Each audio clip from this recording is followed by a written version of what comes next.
আপনার সাথেও কি এমন হয় যে বই পড়ার সময় হঠাৎ আপনার হাতে বইয়ের বদলে ফোন এসে যায়, বা আপনি পড়তে বসেছেন তখনই আপনার ফোনে নোটিফিকেশন বেজে ওঠে এবং আপনার মনে এটা বলে ওঠে যে একবার তো দেখে নেই, আমার প্রেমিকা আবার আই লাভ ইউ বলল নাকি, কেউ আবার আমার ছবিতে লাইক দিল নাকি। আর আপনি মোবাইল ফোন হাতে নেন তো 5 মিনিটের জন্য, কিন্তু আপনার 50 মিনিট কিভাবে নষ্ট হয়ে যায় আপনি টেরই পান না। এই রোগের নাম হলো ডিস্ট্রাকশন, যেটা লক্ষ লক্ষ শিক্ষার্থীকে ভোগাচ্ছে। এক সময় ছিল যখন আমিও এই সমস্যায় ভুগতাম, কিন্তু এখন আমি কোনো প্রকার ডিস্ট্রাকশন ছাড়াই কাজ করে ফেলি। তো এমন কোন উপায় আছে যেটি অনুসরণ করে এই ডিস্ট্রাকশন নামক মহামারীকে আমরা দূর করতে পারি? আজকের ভিডিওতে আমরা এটাই জানবো। তাই বন্ধুরা, ভিডিওর শেষ পর্যন্ত ফ্যাক্টস মাম্মামের সাথেই থাকুন। তো চলুন শুরু করা যাক। নম্বর 5, ফাইন্ড রিজন। জি হ্যাঁ, কারণ খুঁজুন সেই কাজ করার যেই কাজ আপনি করতে চাচ্ছেন। আপনি কাজ করার কোনো কারণই খুঁজে পাচ্ছেন না, আর যার ফলেই আপনি এই ডিস্ট্রাকশনে ভুগছেন। আপনি পড়তে তো চাচ্ছেন, কিন্তু পড়াশোনা করার জন্য আপনার কাছে কোনো উদ্দেশ্যই নেই, যার ফলে আপনার জীবনে কোনো মোটিভেশন পাচ্ছেন না। আর মোটিভেশনের জন্য গুরুত্বপূর্ণ হলো আপনি আপনার উদ্দেশ্য খুঁজে বের করুন। আপনার একটি জ্বলন্ত ইচ্ছে প্রয়োজন, আপনার একটি শক্তিশালী ইচ্ছে প্রয়োজন, আর এটাই আপনাকে কিছু করার জন্য কারণ খুঁজতে সাহায্য করবে। এটাই আপনাকে সঠিক পথে নিয়ে যেতে সাহায্য করবে। তা না হলে আপনার মস্তিষ্ক এদিক ওদিক ছোটাছুটি করবে।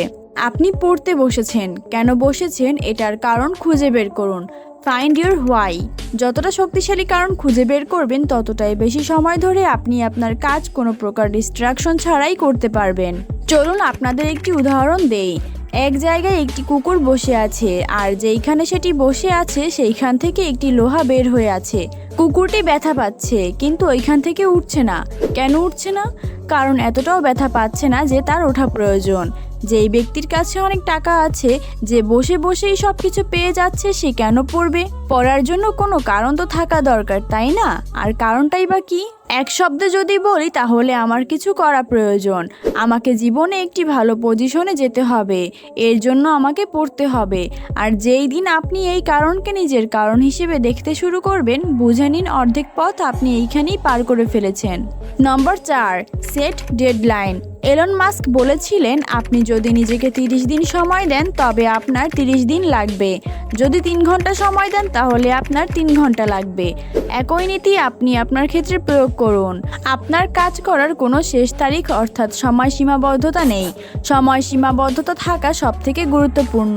তা না হলে আপনি যে কোনো জিনিস নিয়ে হেলায় কাটাবেন আর অনেক তাড়াতাড়ি ডিস্ট্র্যাক্ট হয়ে যাবেন। যেমন আপনার কাছে কোনো চ্যাপ্টার শেষ করার জন্য 10 দিন সময় রয়েছে, তখন আপনি ডিস্ট্র্যাক্ট হয়ে যাবেন। আপনার মধ্যে অলসতা বাসা বাঁধবে। কাল করব এটা বলে আপনি ওই কাজকে 10 দিন পর্যন্ত নিয়ে যাবেন। কিন্তু আপনার কাছে যদি একদিন থাকে এবং যদি কাল আপনার পরীক্ষা থাকে, তাহলে কি আপনি ডিস্ট্র্যাক্ট হবেন? হবেন না, তাই না? যে কোনো লক্ষ্য নির্ধারণ করুন, যেটি নির্দিষ্ট হতে হবে, সময় সীমাবদ্ধতা থাকতে হবে। রাতে ঘুমানোর আগে লিখুন যে আগামীকাল আমার এই চ্যাপ্টার শেষ করতে হবে, তো করতেই হবে। আমি আবার বলছি, আগামীকালের লক্ষ্য রাতেই ঠিক করে নিন। কাল আপনার কি করতে হবে তা আপনার ঘুমানোর পূর্বেই ঠিক করে নিতে হবে। তাহলেই আপনার একটি নির্দিষ্ট লক্ষ্য এবং সময়সীমা থাকবে। ফলে আপনি সময় নষ্ট করবেন না, ডিস্ট্র্যাক্ট হবেন না। আর অন্যদিকে যদি আপনার কোনো লক্ষ্য বা সময়সীমা না থাকে, তাহলে আপনি অনেক তাড়াতাড়ি ডিস্ট্র্যাক্ট হয়ে যাবেন। এই লাইনটি সবসময় মনে রাখবেন। তখন ঘুমাবেন না যখন আপনি ক্লান্ত হয়ে পড়বেন, তখন ঘুমান যখন আপনার কাজ শেষ হবে। নম্বর 3, অ্যালার্ম ক্লক মেথড। যখন আমাদের উপর বড়দের আদেশ নিষেধ কমে যায়, অর্থাৎ তার আগে যেমন আমাদের পড়ালেখা কেমন চলছে তা খেয়াল রাখতো, এখন আর তেমন খেয়াল রাখে না, তখন আমাদের ডিস্ট্র্যাক্ট হওয়ার সম্ভাবনা সবথেকে বেশি থাকে। কিন্তু যদি কেউ আপনার উপর কড়া নজরদারি করে এবং আপনাকে বলে যে এটা পড়ো, 1 ঘন্টা পর এটা আমি তোমাকে জিজ্ঞাসা করব কতটা পড়া হয়েছে, কতটা মনে আছে, আর এই কাজ আপনি করতে পারেন অ্যালার্ম ক্লকের সাহায্যে। জি হ্যাঁ, যখনই আপনি পড়তে বসেন তখন 1 ঘন্টার অ্যালার্ম সেট করুন।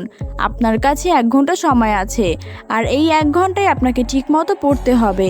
1 ঘন্টা পর যখন অ্যালার্ম বাজবে তখন আপনি লিখুন যে আপনি কতটা পড়েছেন।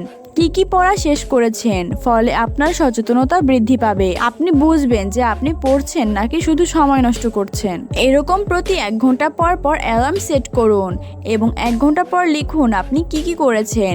নিজেকে প্রশ্ন করুন যে আপনি কি করেছেন। আপনি আপনার জীবন এবং সময় নষ্ট করছেন নাকি প্রতি 1 ঘন্টা কাজে লাগিয়েছেন। যদি আপনি 2 ঘন্টায় 2টি অ্যালার্ম সেট করেন এবং তাতে সময় নষ্ট করেন, তাহলে আপনার অনুশোচনা হবে এবং আপনি পরবর্তী সময়গুলো নষ্ট করবেন না। এর ফলে আপনাকে সচেতন রাখতে, নিজেকে নজরদারি করতে এবং ডিস্ট্র্যাকশন থেকে বাঁচতে এই উপায় আপনাকে অনেক সাহায্য করবে। নম্বর 2, রিওয়ার্ড ইয়োরসেলফ। বন্ধুরা, সবাই পুরস্কারের বিনিময়ে কাজ করতে চায়, বিনিময়ে কিছু পাওয়ার জন্য কাজ করতে চায়। এই পৃথিবীতে সবাই এই আউটকামের জন্য কাজ করে থাকে, তা হোক আপনার বাবা দিনমজুর অথবা যে কোনো চাকরিজীবী। কাজ করবে তো সেখান থেকে টাকা আসবে। শিক্ষার্থী পড়াশোনা করে যাতে তার পরীক্ষায় ভালো ফলাফল আসে, যাতে তার একটি ভালো কলেজ বা বিশ্ববিদ্যালয়ে ভর্তির সুযোগ হয়, সবশেষে একটি চাকরি হয় এবং সেখান থেকে টাকা আসে। কিন্তু পড়াশোনায় আউটকাম তত সহজে হয় না।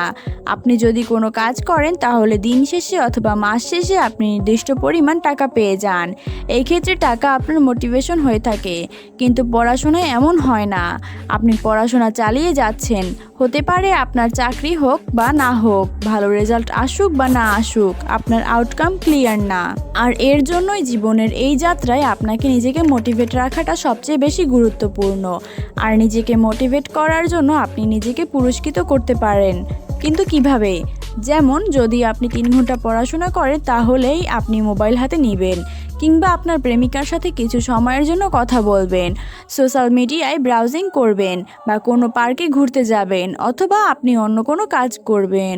এটাই জীবনে ভালো কিছু করার সবথেকে ভালো উপায়। নিজের পড়াশোনা শেষে নিজেকে পুরস্কৃত করুন, তাহলে কোনো কাজ আপনার জন্য কঠোর হবে না, খুব সহজ হয়ে যাবে। নম্বর 1, set A time zone for other activities. বন্ধুরা, এটা অনেক ভালো একটি উপায় ডিস্ট্র্যাকশন থেকে বাঁচার জন্য, যেটা আমি নিজে ব্যবহার করে থাকি। দেখুন, এইসব কথা বেশি কাজের না, যে ফোন বন্ধ করে দিন, সাইলেন্ট করে দিন অথবা নোটিফিকেশন অফ করে দিন। এইসব টিপসের থেকে বেশি কার্যকর এটা যে আপনি একটি নির্দিষ্ট সময় নির্ধারণ করুন পড়াশোনার বাইরের কাজকর্মের জন্য। তো এখন আপনার কি করা প্রয়োজন? কোন জিনিস আপনাকে পড়াশোনা করার সময় ডিস্ট্র্যাক্ট করে? সেটা হতে পারে মোবাইল ফোন, সোশ্যাল মিডিয়া, আপনার প্রেমিকা কিংবা বন্ধুবান্ধব, অথবা অন্য যে কোনো জিনিস। এই সবগুলোর একটি লিস্ট করুন আর এই সব কিছুর জন্য আলাদা একটি সময় নির্ধারণ করুন। পড়াশোনার সময় বা কাজের সময় কোনো প্রকার সোশ্যাল মিডিয়া অথবা অন্য কোনো অপ্রয়োজনীয় কাজ করা যাবে না। একটি আলাদা টাইম জোন বানান, যখন আপনি আপনার পছন্দের সব বিষয়গুলি উপভোগ করবেন, মজা করবেন আর কাজের সময় শুধু কাজ করবেন। বন্ধুরা, এছাড়াও আপনার শরীর দুর্বলতার কারণেও পড়াশোনা বা কাজে মন না বসতে পারে।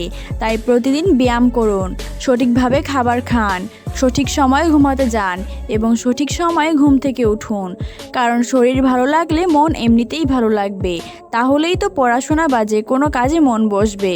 তো বন্ধুরা, এই ছিল আমাদের আজকের ভিডিও টিপস, যেগুলো প্রয়োগ করার মাধ্যমে আপনার পড়া বা যে কোনো কাজে মনোযোগী না হওয়ার সমস্যা চিরজীবনের জন্য দূর হয়ে যাবে। যদি আপনাদের এই ভিডিওটি ভালো লেগে থাকে এবং আপনি পরবর্তীতেও এরকম অবিশ্বাস্য টিপস এবং ফ্যাক্টস সম্পর্কে জানতে চান, তাহলে আমাদের চ্যানেলটি সাবস্ক্রাইব করে পাশে থাকা বেল আইকনে ক্লিক করে দিন, যাতে পরবর্তীতে ভিডিওর নোটিফিকেশন আপনি পেতে পারেন। আজকের জন্য এইটুকুই, ধন্যবাদ।